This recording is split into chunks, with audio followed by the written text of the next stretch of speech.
እኔ ኮረብሌ በመጀመሪያ ደረጃ ምትኩ ታረቀኝ የመጣሁት ከናታንያ ከተማ ነው። እና አሽካ አድርጌ ነበረ። በአሽካው መሰረት ባገኘሁትኝ ገንዘብ በጣም ስለተደሰትኩኝ መጥቼ ከዚህ ልናገርላቸውና ሰዎችም እንደኔ ያላቸው ትንሽ አንዳንድ ነገሮች ማድረግ የሚገባቸውን አስበው እንዲያደርጉ ወደ ምስራዳቸው ስለመጣሁ የኔን ሐሳብ የሚደግፍ ይደግፋል፣ የሚያስተካክል ያስተካክላል፣ ሊወጣ ይችላል ብዬ አስባለሁ። አንድ አመት ከአንድ ወር ሆኖኛል። በእርግጥ ከባድ ነው። እኔ አሽካ ሲባል በጣም ከብዶ የነበረ በከበደ መሰረት ብዙ የተለያዩ ጥያቄዎች አድርጌያለሁ። ባንክ ማስፈራርቶኛል ገንዘቡ እንዳይወጣ። በዚያ ግን ራሴን በማተባበር ብሩን ወደዚህ ቦታ ግብቼ ያው የተለያዩ ውጤቶችን አግኝቻለሁ። ጠዋትም ማታም በማሰብ ራሴን በማስተካከል ወደዚህ ቦታ መጥቻለሁ እንጂ ሌሎች ሰዎች እንዲነግሩኝና ሌሎች ሰዎች በማያውቁት በእኔ ገንዘብ ሊያዙና ወይም ደግሞ ምክር የሰጡኝ የለም። በራሴ ብቻ እኔ አውቄያለሁ። ያወቅኩት ምንድነው እሷ በትክክለኛ ስለነገረችኝ ያ ነገር ይጠቅማል ብዬ ምንም እንደማይበድለኝ ስላወቅኩ ይሄንን ነገር አድርጌዋለሁ።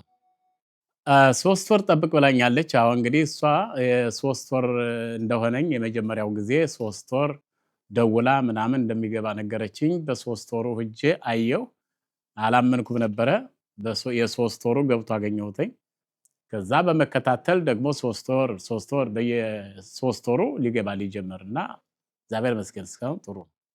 በየተለያዩ ግሩፖች በተለያዩ ቦታዎች አይቻለሁ። ብዙዎችም ይናገሩ አሉ። ግን በአብዛኛው የእሷን እውነተኛ መሆኑን በማረጋገጥ ወደዚህ መጥቻለሁ። ሁሉ ጓደኞቼ በዚህ ቦታ ላይ መጥተው አንዳንድ ነገሮችን ቢያስቀምጡና ቢነጋገሩ በበለጠ እየመጡ ቢነጋገሩ የበለጠ ይሆናል።